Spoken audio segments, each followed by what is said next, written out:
नमस्कार दोस्तों। आज हम डिस्कस करने वाले हैं 12th फाइन आर्ट का पेपर जो कि मार्च 2019 का है, जो कि आपकी स्क्रीन पर दिखाई दे रहा है।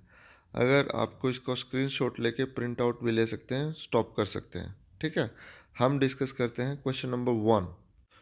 क्वेश्चन नंबर 1 डिस्कस करने से पहले मैं थोड़ा सा आपको बता दूं कि क्वेश्चन जोन सा आपको सबसे अच्छा आता है वो सबसे पहले अटैम्प्ट करिए। ठीक है, जोन सा सबसे अच्छा क्वेश्चन आपको आता है उससे आपका कॉन्फिडेंस बिल्डअप होगा। और जो दूसरा प्लस पॉइंट है, एग्जामिनर जब चेक करेगा आपका क्वेश्चन पेपर तो उसका फ्लो बनेगा कि इस लड़के को बहुत कुछ आता है। ठीक है, चलिए अब डिस्कस करते हैं क्वेश्चन नंबर 1। किशनगढ़ चित्र शैली की विवेचना करें, जो कि 5 नंबर का है। ठीक है, सबसे पहले हम थोड़ा सा इसमें उत्तर में इसका परिचय देंगे कि जो ये राज परिवार था जहाँ किशनगढ़ शैली की स्थापना 1609 में किशन सिंह ने की थी। ठीक है, सबसे पहले तो ये लिखेंगे किशनगढ़ की स्थापना किस राजा किशन सिंह ने की थी 1609 में। और ये राज परिवार वैष्णव धर्म का अनुयायी था और इसी के राजा हुए हैं राजा राज सिंह परमवीर, जिनके आगे चलकर पुत्र हुए सावंत सिंह, जो कि बहुत फेमस हैं, नागरीदास के नाम से भी प्रसिद्ध हैं। ठीक है, इनका समय रहा है 17वीं से 19वीं शताब्दी। ठीक है, ये हो गया परिचय और समय। अब बात करते हैं विषय वस्तु। विषय वस्तु में यहाँ पर ये मैंने थोड़ा छोटा करके लिखा, शॉर्ट में आपको थोड़ा बढ़ा के लिखना है। जैसे ढोला मारू, तो ढोला मारू के प्रसिद्ध चित्र यहाँ किशनगढ़ शैली में बने हैं। ठीक है, इसकी हेडिंग लिखोगे आप ढोला मारू। ढोला मारू से संबंधित काफ़ी प्रसिद्ध चित्र जो बने हैं वो किशनगढ़ शैली में बने हैं। ठीक है, एक हेडिंग हो गई। दूसरी है रामकृष्ण संबंधी कथाएं। यहाँ पर रामकृष्ण संबंधी कथाओं से संबंधित चित्र भी बहुत बने हैं किशनगढ़ शैली में। शिव पुराण की कथाओं से संबंधित चित्र बहुत बने हैं। नायक नायिकाओं के भेद से संबंधित काफ़ी चित्र बने हैं। राग रागनी से संबंधित चित्र बने हैं। सामाजिक जनजीवन से संबंधित चित्र बने हैं। ठीक है, ये है विषय वस्तु, जो कि हम थोड़ा सा बढ़ा के लिख सकते हैं क्योंकि क्वेश्चन हमारा 5 मार्क्स का है। अब बात करते हैं हम किशनगढ़ शैली के कलाकारों की। तो इसमें जो है सबसे प्रसिद्ध है, आपको किशनगढ़ का नाम लेते ही सावंत सिंह और निहाल चंद। निहाल चंद जो है यहाँ का प्रसिद्ध कलाकार था और ये राजा राज सिंह जो थे परमवीर, उनकी चित्रशाला में प्रबंधक भी बनाया था इन्होंने। राजा राज सिंह परमवीर ने इनको अपनी चित्रशाला का प्रबंधक बनाया था, मैनेजर। ठीक है, और आगे इसमें है सीताराम, बदन सिंह, रामनाथ, सवाईराम, लाडली दास। ये अन्य कलाकार भी हैं जो किशनगढ़ शैली के हैं। कई बार क्वेश्चन आ जाता है किशनगढ़ शैली के किन्हीं 2 कलाकारों के नाम बताओ, तो एक तो हमारा हो गया निहाल चंद, दूसरा आपको याद नहीं तो हमारा आधा मार्क्स मिलेगा। तो उसके लिए हम सीताराम, बदन सिंह, रामनाथ, सवाईराम, लाडली दास, ये अन्य भी हैं। अब बात करते हैं हम इसकी विशेषताओं की। विशेषताएं जो थी, आकृतियां इसमें लंबी व छरहरी हैं। आकृतियां कैसी हैं? लंबी व छरहरी। गौर व्रण खंजनकृति नैन। इसके जो नैन थे वो खंजनकृति थे, खंजन आकार के इसके नैन बनते थे इस शैली में। और परतल अधर, अधल जो था वो पतले अधर थे। ठीक है, धनुषाकार भ्रू रेखा, जो भूमि की जो रेखा थी वो धनुषाकार होती थी। फूलों तथा अलंकारों से सजी हुई शैली है ये। मेहंदी तथा महावर लगा हुआ इसमें विशेष बैकग्राउंड वगैरह होता था। नासिक में नथ, ये बहुत इंपॉर्टेंट है, नासिक में नथ। और जो चोली थी वो ऊंची होती थी औरतों की। पारदर्शक छपी चुन्नी बहुत प्रसिद्ध है यहाँ की। पारदर्शक छपी चुन्नी, लयदार रेखा, चूनटदार लहंगे, श्वेत संगमरमरी भवन, हाशिए गुलाबी तथा हरे रंग से बने होते थे। ये इसकी विशेषताएं हैं, याद रखना। विशेषताएं हमें बढ़ाकर लिखनी है क्योंकि क्वेश्चन हमारा 5 मार्क्स का है। ठीक है, ये मैंने मेन बता दिया आपको ताकि वीडियो हमारी शॉर्ट बने। अब बात करते हैं हम क्वेश्चन नंबर 2। तो नेक्स्ट क्वेश्चन हमारा, जहांगीर काल के पशु पक्षी चित्रों का उल्लेख करें। कई बार होता है कि क्वेश्चन हमारे पढ़ा तो हुआ हमने लेकिन वो घुमा फिरा के पूछ लिया। जहांगीर काल के चित्रों की विशेषता तो पूछी थी, लेकिन जहांगीर काल के पशु पक्षी चित्रों की उल्लेख करें तो हमने तो जी यहाँ ज़ेबरा और बाज ही चित्र पढ़े हैं, इसके ज़्यादा कुछ तो पढ़ा नहीं। लेकिन हमें थोड़ा सा उसमें घबराना नहीं है, समय का ध्यान रखना है, समय बहुत है हमारे पास। तो इसमें जो सबसे पहले हम हेडिंग लेंगे, भाई जहांगीर काल का जो समय रहा था वो क्या था।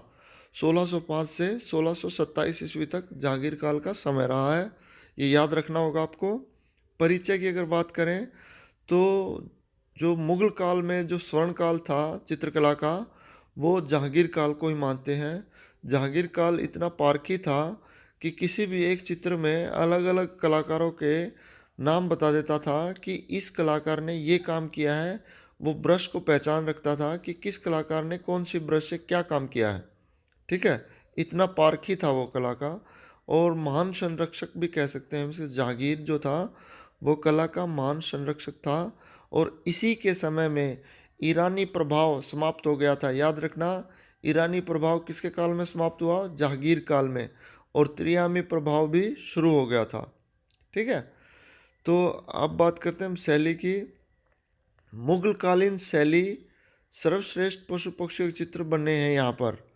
सबसे अधिक प्रकृति का चित्रण यहाँ हुआ है। जो कला थी वो पुस्तकों से बाहर भी जहांगीर काल के समय से बाहर निकली है। पशु पक्षियों के चित्रों का उल्लेख निम्न प्रकार से हम कर सकते हैं। इसमें निम्न प्रकार के चित्र बने थे। ज़ेब्रा जो कि मंसूर ने बनाया है, और इसमें अपारदर्शी जल रंग और सोना को पेपर पर प्रयोग किया है। ज़ेब्रा जो चित्र है बहुत फेमस है, वो उस्ताद मंसूर ने बनाया है, और इसमें जो माध्यम है वो अपारदर्शी रंगों का प्रयोग किया गया है। ज़ेब्रा जो है वो ब्लैक एंड वाइट का रंग से बनाया गया है, सफ़ेद और काले रंग से। ठीक है, अब बात करते हैं हम बाज की।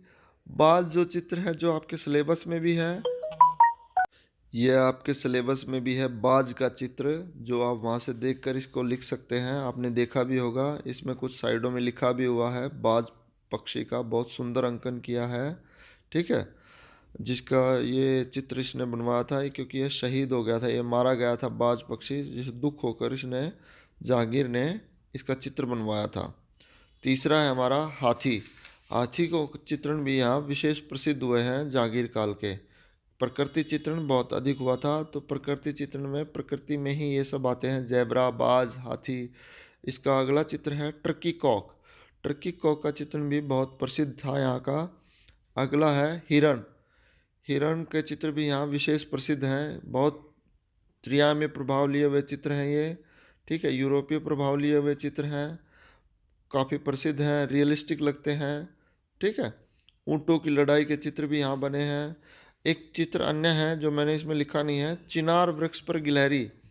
इसमें जो चिनार वृक्ष है वो उस्ताद मंसूर ने बनाया है, जो कि भारतीय प्रभाव लिए हुए है, और गिलहरी जो है वो अबुल हसन ने बनाई है, जो कि यूरोपीय प्रभाव लिए हुए है। ठीक है, ये चिनार वृक्ष पर गिलहरी काफ़ी इम्पोर्टेंट है, इनको भी याद रखना। ठीक है, कलाकारों की अगर बात करें हम यहाँ, तो नादिर, बिशनदास, मनोहर, गोवर्धन, मंसूर, फारूक बेग और अबुल हसन, ये सारे कलाकार थे जो जहांगीर के टाइम के थे। ओके, एक ये क्वेश्चन बन गया हमारा 5 मार्क्स का। अगली बात करते हैं हम क्वेश्चन नंबर 3 की, जो कि 4 मार्क्स का है। चंबा के चित्रों पर विवेचनात्मक टिप्पणी करें। तो इसमें सबसे पहले हम बताएंगे परिचय। परिचय में हम लिख सकते हैं कि राजा साहिल वर्मन की पुत्री चंपावती के नाम पर इस नगर का नाम चंपापुरी रखा गया, जो कालांतर में चंबा के नाम से प्रसिद्ध हो गया। समय जो रहा है वो 17वीं से 18वीं शताब्दी के बीच रहा है। अब बात करते हैं हम चंबा चित्रों के विषय वस्तु की, जो कि 1.4 मार्क्स यानी 1/4 मार्क्स, यानी कि एक विषय वस्तु अगर बताते हो तो आपको मिलेंगे 0.25 मार्क्स, यानी 4 अगर विषय वस्तु बताओगे तो आपको 1 मार्क्स मिलेगा। ठीक है, तो अब बात करते हैं हम यहाँ विषय वस्तु की। नंबर 1, कृष्णलीला। कृष्णलीला से संबंधित चित्र बने हैं, ये सबसे मेन पॉइंट है, ये हर उसमें लिख सकते हो आप, नॉट ओनली चंबा, ये कांगड़ा, गुलेर, बसोली सब में लिख सकते हो कि कृष्णलीलाओं से संबंधित चित्र बने हैं। रामायण से संबंधित चित्र बने हैं, महाभारत से संबंधित चित्र बने हैं, प्रेम सागर से संबंधित चित्र बने हैं, दुर्गा पाठ यानी दुर्गा से संबंधित चित्र बने हैं, रीतिकाल के संबंधित चित्र बने हैं और प्रेम कहानियों से संबंधित चित्र बने हैं। पशु पक्षी, हरे वृक्ष, नदी, तालाब, नीला आकाश, मेघ, फूल, फव्वारे, झूले आदि सभी कुछ चित्रों के विषय रहे हैं। रंगों की बात करें हम, इसमें रंग मुल्तानी मिट्टी, गेरू, हरीमची, लाजवर्द लिग्राफ, हरिताल, पेवड़ी, सिंदूरी, काजल, नील, महावर व स्वर्ण रंग। इनमें से कुछ याद रहेंगे आपको, कुछ नहीं रहेंगे, लेकिन पढ़ने आपको सारे चाहिए, ठीक है। हाशिए अगर पूछे हम तो हाशियों में इसमें फूल पत्ती व पक्षी से सजे हुए इसमें हाशियों का प्रयोग हुआ है। चंबा शैली में हाशियों में फूल पत्ती व पक्षियों का सजे हुए हाशिए बने हैं। बात करते हैं हम नेक्स्ट क्वेश्चन की, नंदलाल बोस पर नोट लिखें। तो सबसे पहले हम इसके जन्म के बारे में लिखेंगे परिचय में कि 1882 में इनका जन्म हुआ था खड़गपुर बिहार में और 1966 में इनका देहांत हो गया था। अब बात करते हैं इनके गुरु कौन थे। अवनींद्रनाथ टैगोर। इन्होंने शिक्षा जो ली थी अवनींद्रनाथ टैगोर से ली थी और पुनर्जागरण कालीन कला के अग्रणी कलाकारों में से एक थे, ठीक है। कला अध्ययन के बाद ये अवनींद्रनाथ टैगोर के स्टूडियो जोड़ा सांको में उनके साथ काम किया और विश्व भारती के कला भवन में अध्यापन का कार्य किया और 1922 में ये विश्व भारती में प्रधानाचार्य भी नियुक्त हुए और मास्टर मोशाई के नाम से जाने जाते थे। प्रसिद्ध किस नाम से थे? मास्टर मोशाई। मोशाई के नाम से कौन प्रसिद्ध था? नंदलाल बोस, ठीक है। 1937-38 में कांग्रेस का अधिवेशन हुआ था हरिपुरा में, जिनका पंडाल इन्होंने सजाया था और यहाँ से एक प्रसिद्ध चित्र है टिलर ऑफ द सोयल, ठीक, किसान जोतता हुआ किसान, भूमि जोतता हुआ किसान, जो कि टेम्परा माध्यम में बना है, ठीक है। ये आपके सिलेबस में भी है। और अगली बात है 1954 में इनको पद्म विभूषण से नवाजा गया था और अजंता शैली से प्रभावित थे। सबसे ज़्यादा ये अजंता शैली से प्रभावित थे। इनके चित्रों की अगर बात करें हम तो मुगल योद्धा, शहनाई वाला, कमल के साथ स्त्री, दूध मथने वाली स्त्री, सारंगी वादक, गोवर्धन, मोची आदि यमराज और सावित्री चित्र बनाए हैं। ये सभी चित्र राष्ट्रीय आधुनिक संग्रहालय नई दिल्ली में सुरक्षित हैं। तो इस तरह से आपका 4 मार्क्स का क्वेश्चन कंप्लीट होता है। थोड़ा सा बढ़ा के भी लिख सकते हैं इनको, ठीक है। नेक्स्ट क्वेश्चन है हमारा, एम.एफ. हुसैन द्वारा सर्जित मदर टेरेसा पर संक्षिप्त नोट लिखें। तो यहाँ पर हमें ज़्यादा कुछ न बताते हुए शॉर्ट में निपटा के हमें मदर टेरेसा के बारे में लिखना है, ठीक है। तो इसका जो समय रहा है जब ये बनी है पेंटिंग 1979 में, ये एक पूरी सीरीज़ थी मदर टेरेसा के ऊपर, उस पर ये बनी है, ठीक है। तो इसमें क्या है, एम.एफ. हुसैन द्वारा बनाई गई है पेंटिंग, काफ़ी प्रसिद्ध चित्र है जो कि वर्तमान में national gallery of modern art NGMA नई दिल्ली में सुरक्षित है। माध्यम की अगर बात करें, यह चित्र तैल तथा एक्रेलिक माध्यम दोनों में बना है कैनवास पर, जिसमें of white, yellow occur, Indian red, blue, green और येलो कलर का प्रयोग किया गया है। इस चित्र में मदर टेरेसा को केंद्र में सफ़ेद साड़ी पहने जिसका बॉर्डर ब्लू है दिखाया गया है सिंबॉलिक फॉर्म में, ठीक है। मदर टेरेसा के सिर पर भी साड़ी का पल्लू ढका हुआ है। मदर टेरेसा का चेहरा दिखाया नहीं गया है, काला रंग है वहाँ पर, जो कि सिंबॉलिक फॉर्म में दिखाया गया है, ठीक है। राइट हैंड जो है उनका आशीर्वाद देते हुए दिखाया गया है और महरून रंग की एक बॉडी जो मदर टेरेसा की गोद में रखी है, ठीक है, जो कि थोड़ा ध्यान देने पर दिखाई देगी। एक महरून कलर की बॉडी है, शरीर है, जो कि गोद में रखा हुआ है मदर टेरेसा की। नेक्स्ट क्वेश्चन हमारा, दक्षिण शैली की 4 विशेषताएं लिखो, 2 मार्क्स का है। अगर आप इसमें 4 पॉइंट लिखोगे तो आपको 2 नंबर मिलेंगे, ठीक है। तो हम बात करते हैं इसकी विशेषताओं की। आकृतियां जो थी प्राय हल्के नीले या पहले पृष्ठभूमि पर चित्रित की गई है। बैकग्राउंड में, बैकग्राउंड कैसा है, हल्का नीला या पीला। स्त्रियों के आभूषण युक्त दिखाया गया है स्त्रियों को, तथा वेशभूषा में लंबी चोली दुपट्टा दिखाया है। पुरुष आकृतियों में वेशभूषा में घेरदार जामे, कमरबंद है। आभूषणों में माला, हार, बाजूबंद पहने दिखाया है। भवनों में सफ़ेद मीनार, श्वेत मीनार नुमा दिखाया गया है। भवन जो है सफ़ेद मीनार नुमा दिखाए गए हैं, जिन पर महीन पच्चीकारी का चित्रण है। भवनों की को विलासितापूर्ण सामग्री सहित दिखाया गया है। विलासितापूर्ण मतलब जो भोग विलास की वस्तुएं हैं वो संबंधित दिखाई गई हैं। पक्षियों में मोर का चित्रण सबसे अधिक हुआ है। ठीक है, पक्षियों में मोर का चित्रण दक्षिण शैली में सबसे अधिक हुआ है। हाशिए जो हैं सुनहरे रंग से नक्काशी युक्त बनाए गए हैं। आकाश में बादल तथा अग्रभाग में फूलों की क्यारियां चित्रित हैं। पेड़ों में नारियल व ताड़ के वृक्ष को पृष्ठभूमि में चित्रित किया गया है। नारियल व ताड़ दो प्रकार के पेड़ हैं, नारियल व ताड़, जिनको पृष्ठभूमि में चित्रित किया गया है। तो ये थी हमारी 8-9 पॉइंट, जिनमें से अगर 4 लिखोगे आप तो आपको 2 मार्क्स मिलेंगे।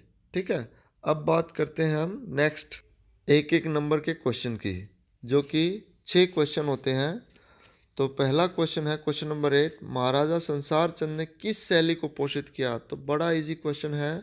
महाराजा संसार चंद का संबंध कांगड़ा शैली से है। ठीक है, तो कांगड़ा इसका राइट आंसर है।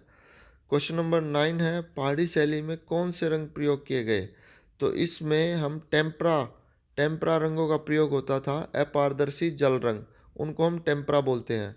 ठीक है, टेम्परा रंगों का प्रयोग किया गया है। नेक्स्ट है हमारा क्वेश्चन नंबर 10, किस चित्र शैली में बहुमूल्य पत्थरों का प्रयोग किया गया है। तो इसका आंसर है तंजावुर शैली। कांच का ही प्रयोग किया गया है, यहाँ सोने चांदी का ही प्रयोग किया गया है तंजौर शैली में। ठीक है, अगला क्वेश्चन हमारा, गोलकुंडा किस शैली का मुख्य केंद्र रहा। बहुत ही आसान क्वेश्चन है, दक्षिण शैली का। दक्षिण शैली के और कौन कौन से थे, गोलकुंडा, अहमदनगर और बीजापुर। अमृता शेरगिल के चित्रों का माध्यम लिखो। बहुत ही आसान, तैल रंग, ऑयल कलर में इन्होंने अपनी पेंटिंग बनाई थी, क्योंकि ये वेस्टर्न से आई थी, इटली से, तो वहाँ पर तैल विधि सीखी थी इन्होंने। क्वेश्चन नंबर 13 है, रविंद्रनाथ टैगोर द्वारा रचित चित्र वुमेन फेस का माध्यम लिखें। वुमेन फेस का माध्यम है पेन और इंक। ये फ्री हैंड अपने ड्राइंग बनाते थे, तो पेन और स्याही से इन्होंने यह चित्र बनाया है। तो दोस्तों, उम्मीद करता हूँ मेरे द्वारा दी गई जानकारी थोड़ी बहुत तो काम आएगी आपकी। तो प्लीज़ मेरे चैनल को लाइक, शेयर और सब्सक्राइब करें। Thank you.